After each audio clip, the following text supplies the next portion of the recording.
Good morning. My name is Matt Babisak. I am the athletic director and physical education teacher at Faith Lutheran School in Plano. And my presentation today is Transforming Athletics, looking at kind of the classical model, which the educational side I think most of us are familiar with. So I wanted to take a dive into kind of the classical model of what we know of as sport or athletics. So our objectives for today kind of give that ancient history, so looking backwards, find out what a Palaestra is, if you've never heard that term before, and how it functions with the classical gymnasium. Look at the goals of what were people going to a Palaestra or a gymnasium for. Look at the goals of kind of the modern day athletic programs, and then maybe what we would like to see in what I've termed a virtuous athletic program. Also want to delve into virtue and its antagonist as they relate to athletics, and then suggestions for creating or improving a classical school's athletic program. So to find out how we got to where we are, I wanted to look back. So kind of the beginnings, we can think of the Olympics, the ancient Greek Olympics as kind of the beginning of designated sport, not just for preparing a soldier for fighting, but for competition. So 8th century BC, until the 4th century AD, which I'll talk about that in a little bit, we have the ancient Olympics. We have, even in Homer's writings, Achilles' father telling him, "You always need to be the bravest and excel over others." So that's going to take special training. We look back in some mythology and look at Heracles or Hercules, whichever one you like to say. Kind of beginning those ancient Olympic Games, or kind of setting the model. And so the picture there would be Olympia in Greece, where supposedly the first Olympic Games were held. And then as we see soon after, one of the events in what we know as the Olympics was actually held on that historical spot. And Heracles was also the one who introduced kind of the olive leaf, which would have been awarded to our victors. So we see your reward now, you're getting something. And then we can look at the New Testament. So Paul, writing to a lot of Greek believers, he uses a lot of metaphors for training and sport. So we have fight the good fight of faith, train yourself for godliness. An athlete is not crowned unless he competes according to the rules, and so on. So we can see that the Greeks, they kind of loved sport. They loved athletics. It was very, very important to them, and we know that because it lasted through things they left behind, like decorative pottery. And as we see here, you've got sculptures. So that is a bronze discus thrower. I imagine he had 2 arms at the time of competition. I can't speak to the safety of the ancient games. And then the fresco there, and forgive me, especially for all the Greek speakers in the room if I pronounce anything incorrectly. So the Akrotiri Boxers is an ancient Minoan fresco from 1700 BC. Kind of the oldest depiction of what we think is sport. And these are 2 youths who are boxing. So you notice on one of them, their hand is wrapped. It wasn't thought that they were actually training for sport. This is kind of the precursor. Boxing may have been used to settle disputes. So if you have 2 youths who aren't getting along, they would settle it with a boxing match. Now, from my background as an athletic trainer, working with the healthcare of athletes, I found another interesting detail here. If you notice, the youth on the right almost looks like he has a physical deformity in his spine or pelvis. So some people think this is the first depiction of a spinal deformity in art. It's called a spondylolisthesis, if anyone has unfortunately had that. But basically where one vertebra slides too far forward, and it gives you kind of that rotated pelvis, which is not kind of normal. So what is a palaestra? So I was asking myself this about a year ago when I was thinking about this. So the word comes from the ancient Greek word pale, which refers to wrestling.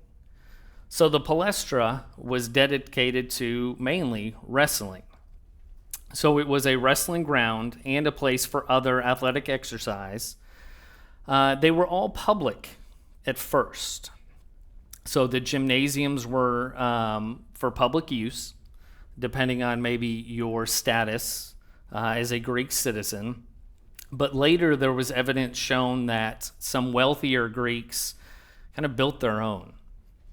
So there's been some found that were not attached to a gymnasium. So for the most part, a palaestra was always attached onto the classical Greek gymnasium. And the palaestra was simply an enclosed courtyard surrounded by columns and pillars with various rooms on the side.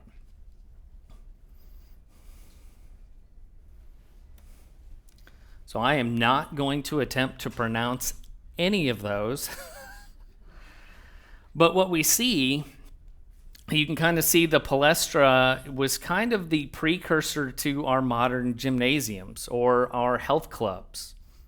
So you've got your changing rooms, you've got rooms for different specific sports. So whereas in the main courtyard you would have wrestling, but you had separate rooms where some early ball games were played.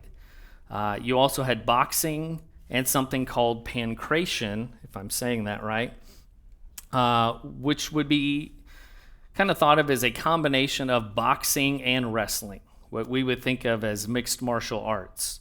So they weren't just hitting each other, they were also grappling as well.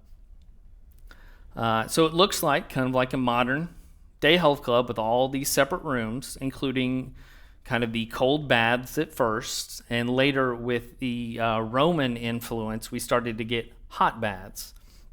Now, I've worked at a couple health clubs, and I have yet to see that second room. We never had a room for anointing anyone with oil, so I never found that one. So that one got lost. But for the most part, this is kind of the health club for Greek citizens, specifically males. So what was the goal? Why were people going there?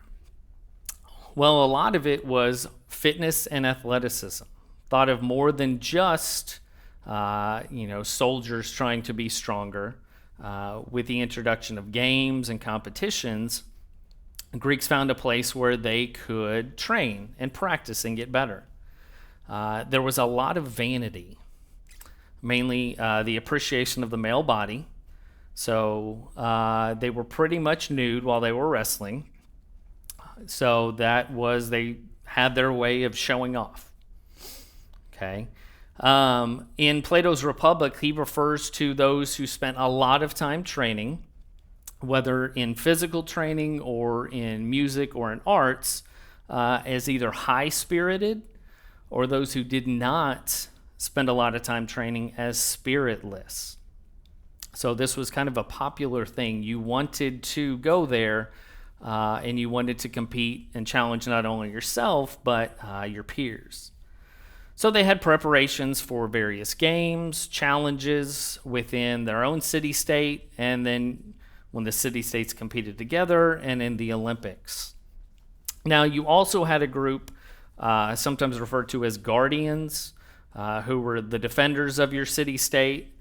So it was a little different for them because they didn't have the freedom that some of the wealthier Greek youth would have had. And so a lot of this was preparation for soldier life. Probably not as fun for them. And then that social aspect or camaraderie. So where, we might think of our youth getting together, going to a gym, going to work out, going to play sports together. That was part of their fun. That was their social life.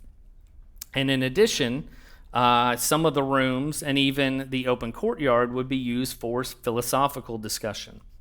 So they had their moral education and their physical education all together.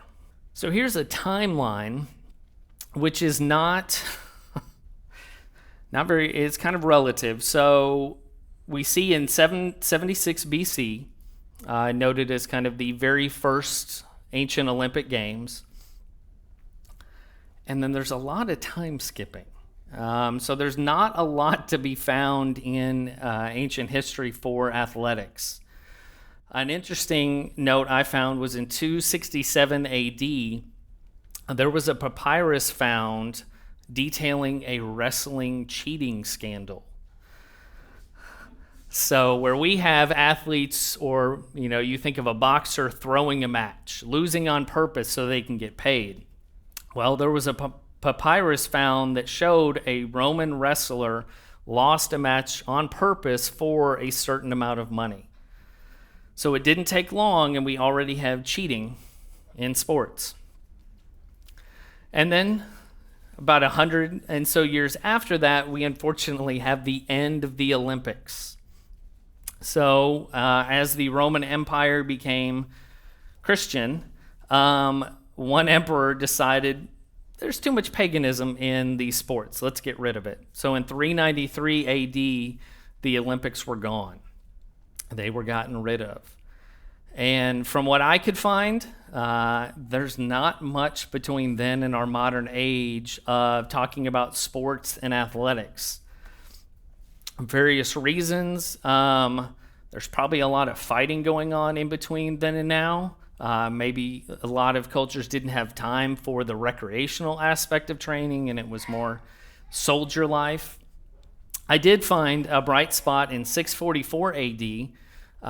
There was a Japanese ball game called Kamari that was kind of the precursor to hacky sack, where it was bigger than a hacky sack, but they had to try to keep it up. There may have been an evolution towards soccer, but that is unclear. Then, as we move on, we start to see at the end of the 18th century, we get Olympic-style games back, but not in Greece. They started in France, while people's heads were rolling. I found it odd that they wanted to kind of maybe lighten up the mood if you didn't know whether you were going to make it, but they started to bring Olympic-style games back. That lasted, I think, for 2 years before they had more turmoil, and then eventually a new emperor.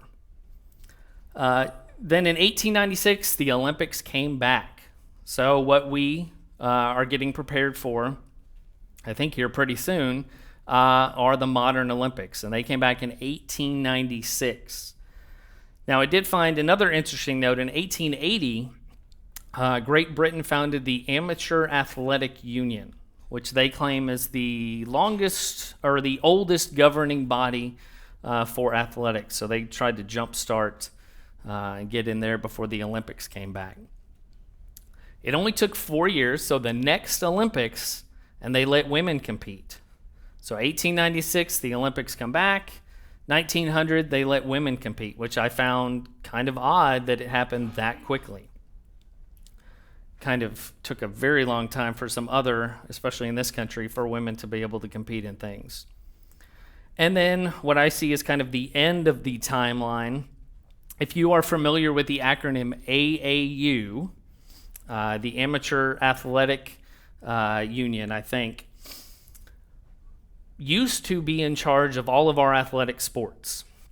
Track and field, swimming, the AAU governed all of it until the government got involved and said, no, we're going to create different overseeing organizations for each sport. So now we have USA Track and Field, USA Basketball, So the AAU was kind of stripped of what it was doing. And what they pivoted to was youth basketball. And things kind of have gone downhill, I think, ever since in regards to some youth sports. Okay, so looking at virtue and vice. So in modern athletics, so today, what virtues do we think about for modern athletics?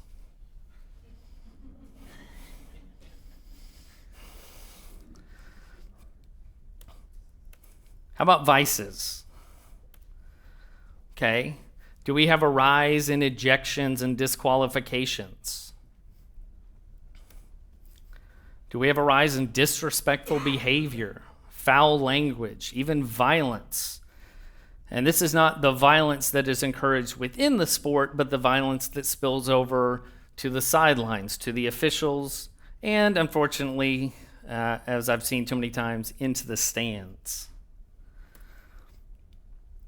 How about an increased media presence? So not only you think television, so Sports Center, which seems kind of an old thing now, used to just be pro sports. Now we have high school games being televised for millions of people to see. And then throw in social media. Are we putting too much pressure on our children? Okay. Do they have the ability to cope knowing maybe 100 people in the gym saw them lose? What about 10 million people worldwide? What does that do to a 14-year-old who's on TV playing a sport? So are we pushing our kids too hard? Are we setting them up to fail? So for some of these disrespectful behaviors, these ejections, I've worked as an athletic trainer in public school sports for the last 13 years, and I've unfortunately witnessed too many of these. So arguing with a referee, now you can find on social media, you can find a player not just walking off in a huff, maybe ripping off their jersey. Now you find players assaulting referees on the court, on the field. We unfortunately had an incident in Texas high school football this past football season. Football player got ejected. The referees were starting to huddle up, get play going. He made a beeline for the referee on the field and knocked him out. He left that game, unfortunately, in handcuffs. So what were his expectations in that game? It seemed to commit assault, it had to have been pretty important to him. Okay, but, kind of, was that rational? And then sometimes it's the adults who set the kids up for failure. In one season, I had a coach break his toe kicking a football helmet. And a few months later, another coach broke his hand punching a filing cabinet because I told him a player would not be able to play in the game anymore because they had a concussion. And so if our coaches can't handle their emotions, what about the kids? And then winning, I think it's overemphasized. Winning's fun. It's great. It feels good to win. But losing one game, one match, on one day of your life, it's not the end of the world. And a lot of people are struggling with that. So if you feel you need to go assault a referee, you're kind of forgetting you've got more days of your life ahead. One game does not matter. So maybe the state of athletics. But why are kids playing sports today? So we saw kind of the classical Greek model of why they were getting together to wrestle, to box, to play other sports, and discuss philosophy. The number one thing I hear and have heard from incoming freshmen especially is the phrase, "I'm going D1." Okay. And I say, do Try to have that conversation. Do you understand what that even means? Kind of what it takes. So in my career, I've worked with around 10,000 athletes, and not that many have gone to college. Some have, and there's things that set them apart from kind of the general populace. So the myth kind of the college scholarship, as we'll see on the next slide, it is a myth. It is very, very hard to get an athletic scholarship. So the individual statistics, so social media and apps have really, I think, caused a problem here. So the point of team sports, which a lot of what our children play are team sports, is victory for the team. Now that kids can track all their own video and see all their stats immediately, it's the me instead of the we. And if all that kid cares about are their own personal statistics, I've seen very good teams with a lot of good athletes go downhill and not win because it was that me culture. And what about the expectations for our kids? So parents, the expectations we place on our children, the peer pressure, and then again that media. So there are, unfortunately, I've run into kids that their parents want them to play sports more than they want to play. So if you think of practicing for 2 to 3 hours every day, lifting weights, having to watch film, and that's just your school season. And then if you play a sport outside of school, you got your travel team, your club team. That's a lot of time.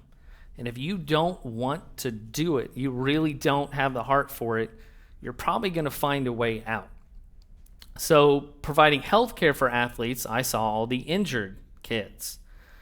And sometimes a kid would come in with what seemingly was a simple injury, maybe an ankle sprain, maybe pain in their shoulder. We would work, and a lot of time rehab is just kind of distracting people long enough to let time heal. Tissues take time to heal. The myth of seeing a pro athlete go down and then 2 days later they're miraculously better, well, there's a lot of pharmaceuticals involved in that the high school kids don't understand. But sometimes these kids just don't get better. No, my ankle still hurts. Okay, let's pivot. Let's try something else. Okay, maybe we need to go to the doctor, get an x-ray. There are children out there who are, the medical term is malingering, but they are faking injuries so that they do not have to practice and play because they don't love it. They, in fact, hate it so much, but it's easier to say, Dad, I'm hurt. Mom, I'm injured, instead of saying, Mom and Dad, I don't want to do this anymore. The fitness vanity aspect, it's there. Maybe not to the point that these kids are trying to wrestle naked like the ancient Greeks used to.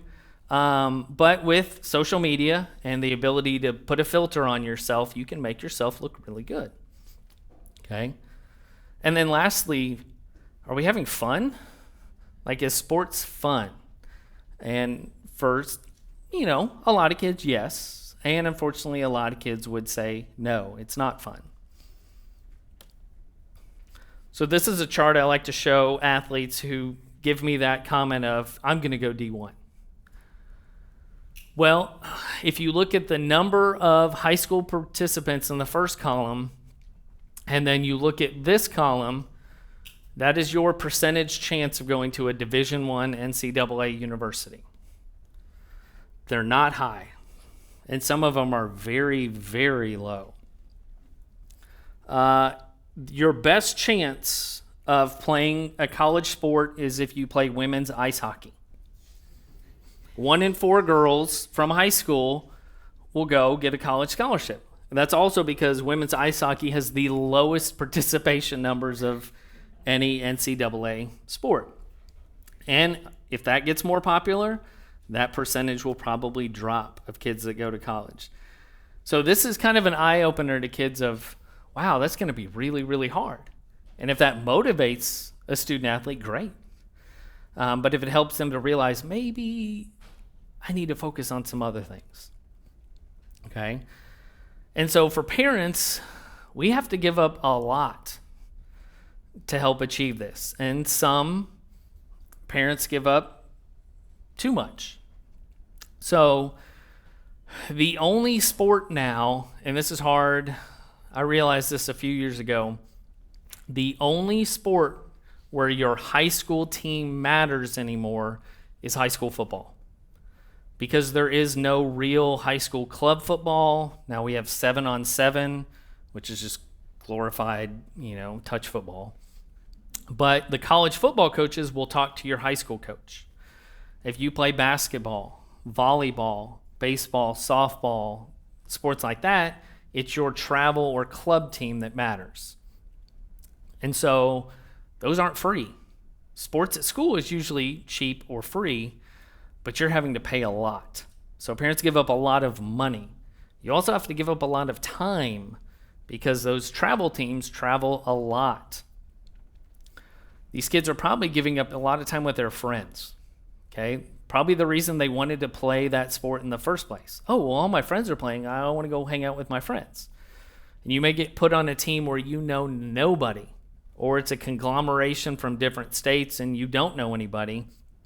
And then that's a tactical disadvantage of trying to get those kids to play together, and I don't understand that. They're probably not having enough time to challenge themselves academically. Okay, that might be a little too much. So you might see their grades suffer. And then kind of what I think is a big thing is they're probably giving up some church time. So a lot of these teams are practicing and playing and traveling, and you're gone on Sunday now. So what is a vice? Dictionary definition is a moral depravity or corruption, a moral fault or failing, and then a habitual, unusual, trivial defect or shortcoming. So I like the term habitual because if this is something that is becoming a habit for our athletes. Things such as foul language used to just be reserved as, you think, locker room talk. The boys are talking nasty in the locker room. Public school is an interesting place to be. The foul language is not combined to the locker room. It's said from athlete to coach, and it's said right back from coach to athlete. And sometimes from student to their parent in the stands. That goes both ways, and sometimes coach to parent in the stands, and both ways.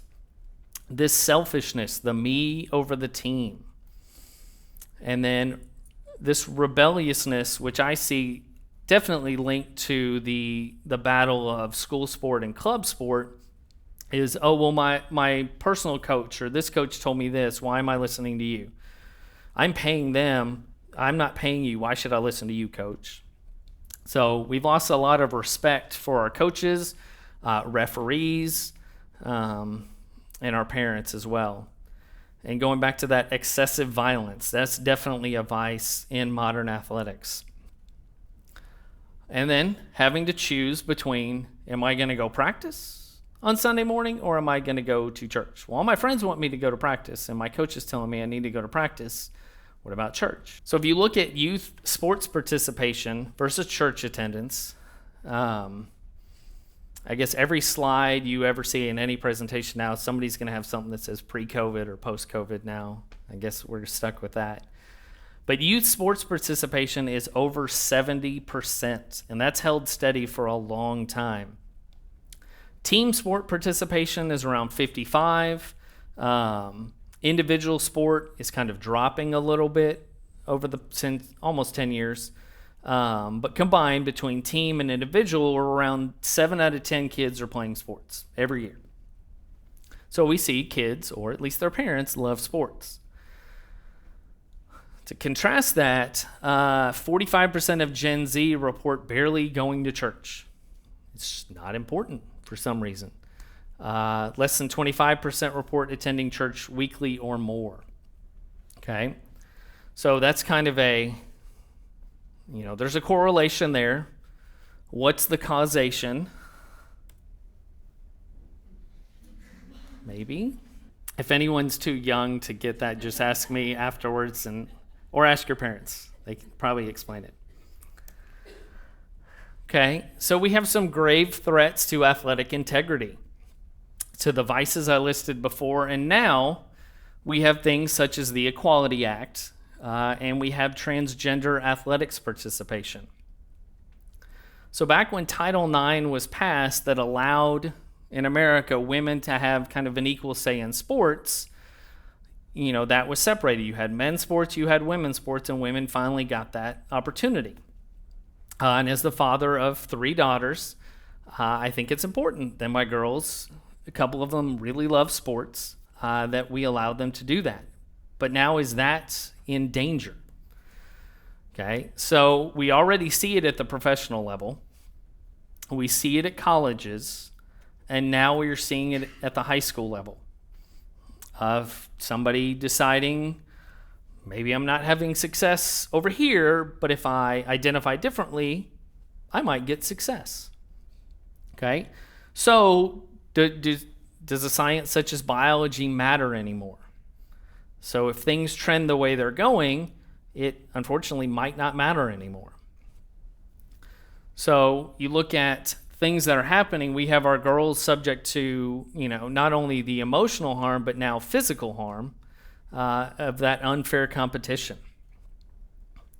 So there are bills that have been introduced to protect female athletes, but a lot of them are kind of the pandering kind of, I'm the governor and I'm going to stand up and say, look, I've got this bill. But then a lot of times that doesn't ever get signed or actually go into law. So, and now we have lawsuits that are in trouble. So there is a big one that has happened in Connecticut. I think it started in 2018, but you had 3 families of high school female athletes who, over their entire high school career, they never won any track and field event because there were 2 transgendered women who won almost every race. And so during the last administration, there was a lawsuit filed to try to challenge that. Well, recently that was dismissed in April, actually. So that's now on appeal. So it's not looking good. But could our schools provide a safe haven from something like this?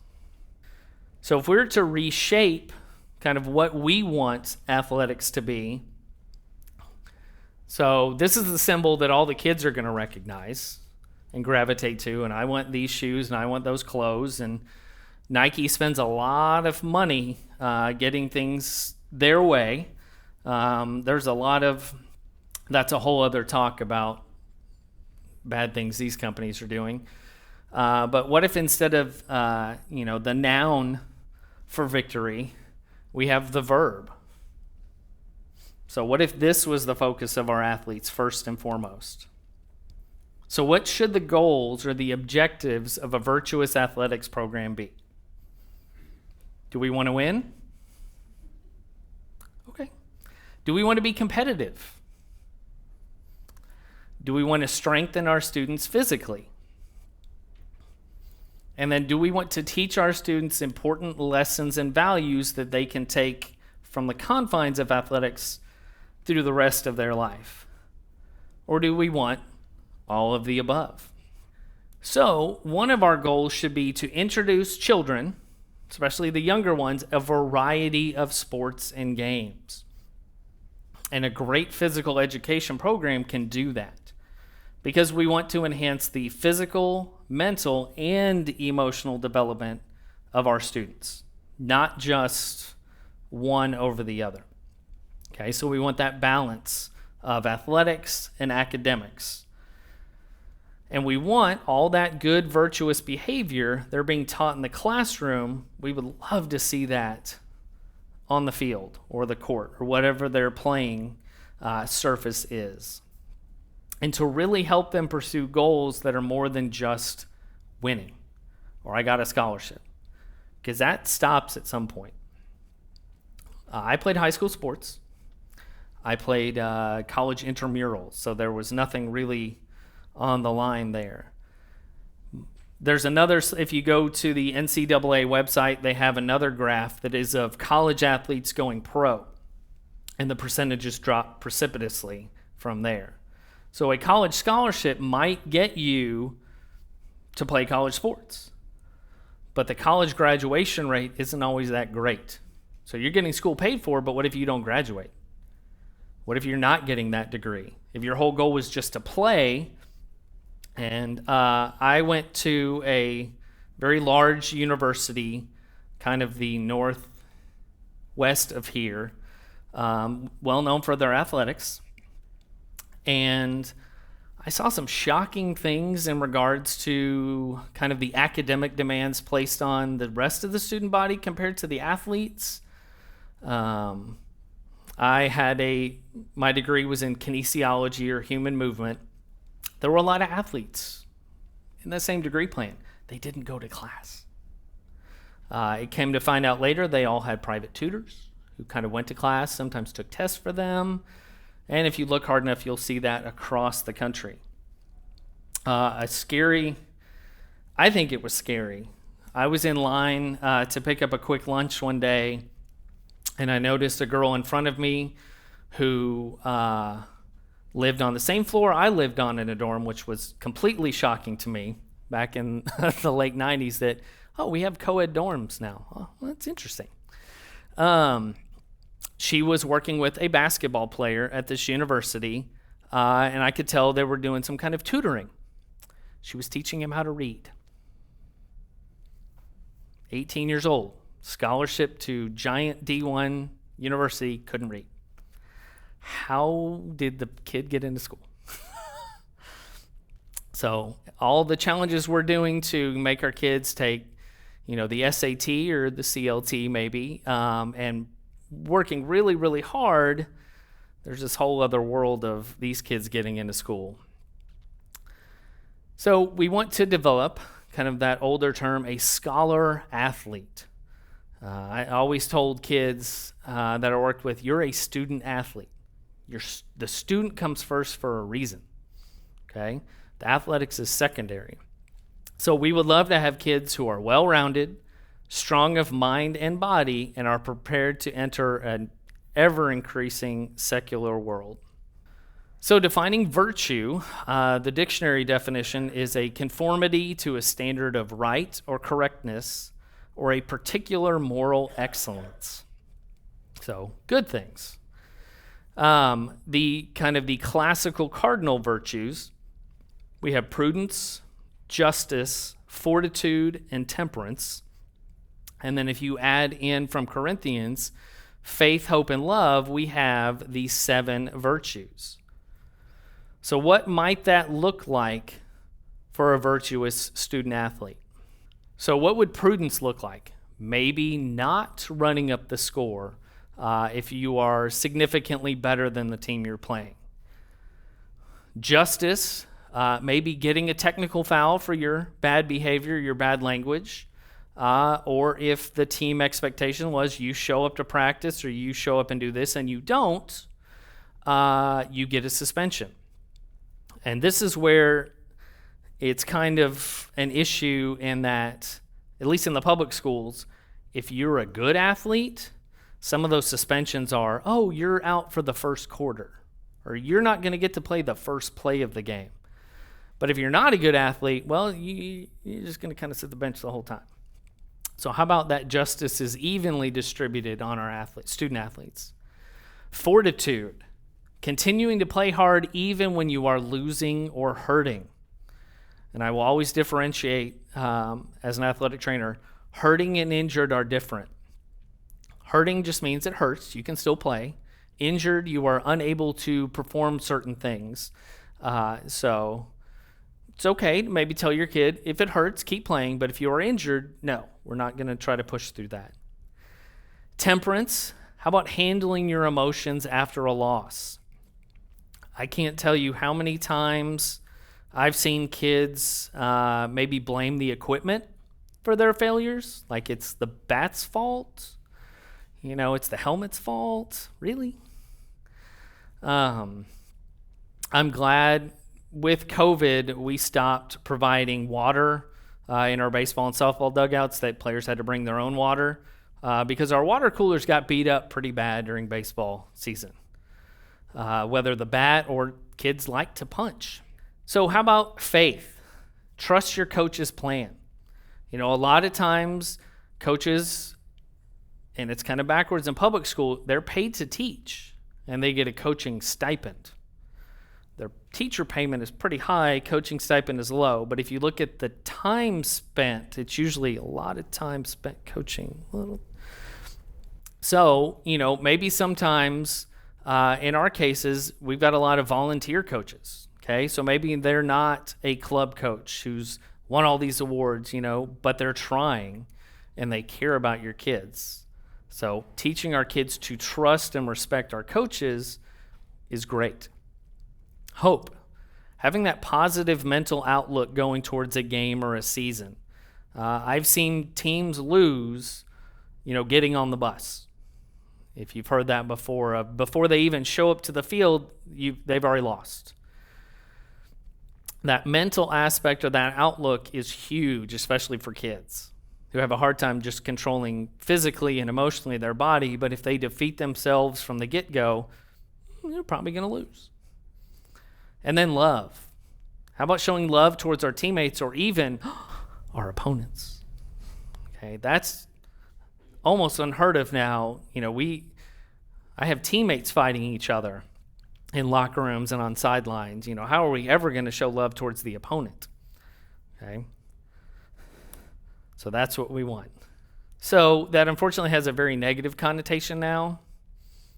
Usually prefaced, like if you took a picture and you have to tell everybody, no, I just took my mask off for a second. Trust me, I'm wearing a mask.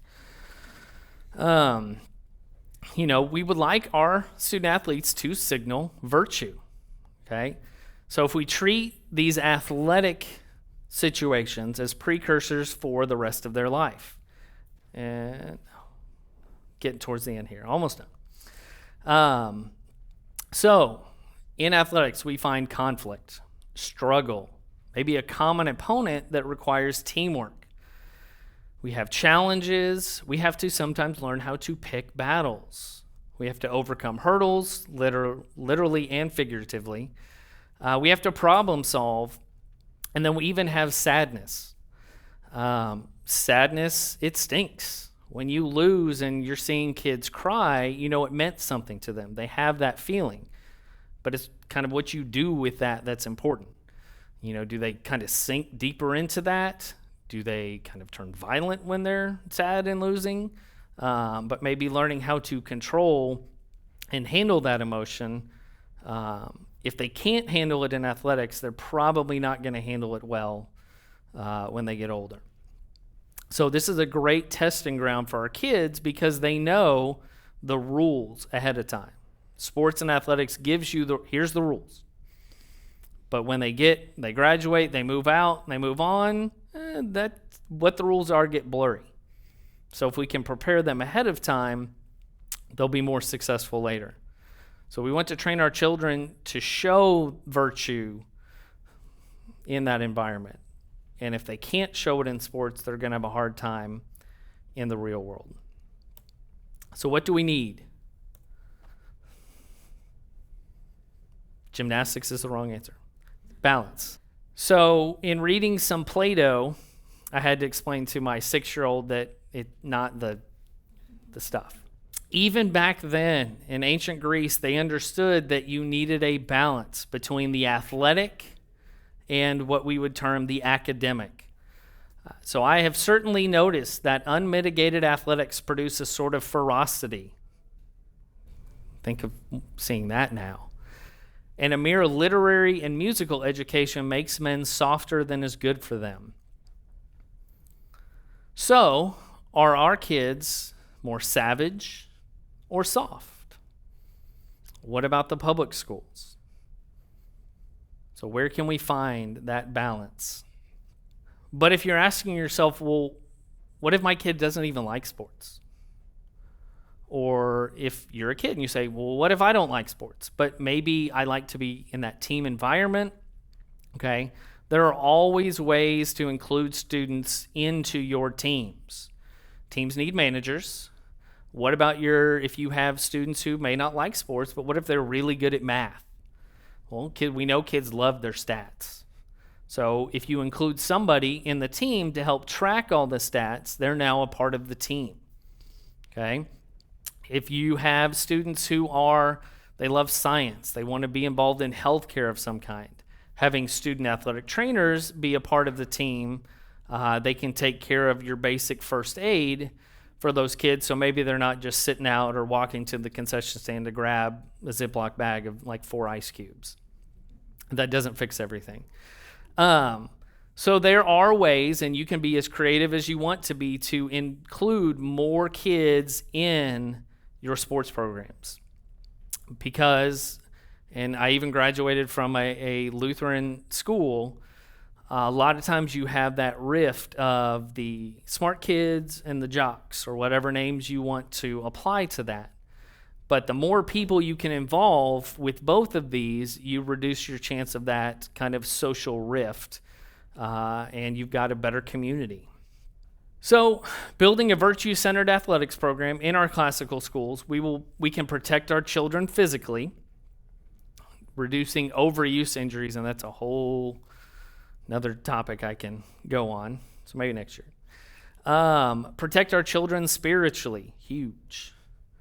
Protect our children emotionally. Let's give our student athletes the coping skills to handle losing, challenges, hard things like that.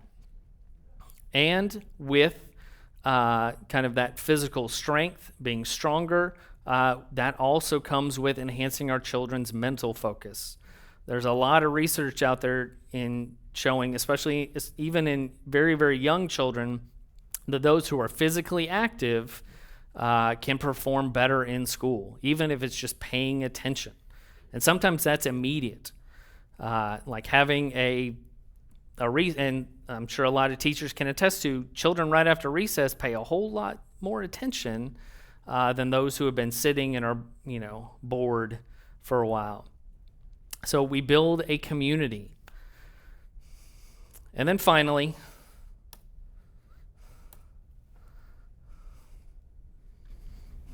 if you can't tell, I like that show. All right, so I think I've gone over time. All right, thank you all very much.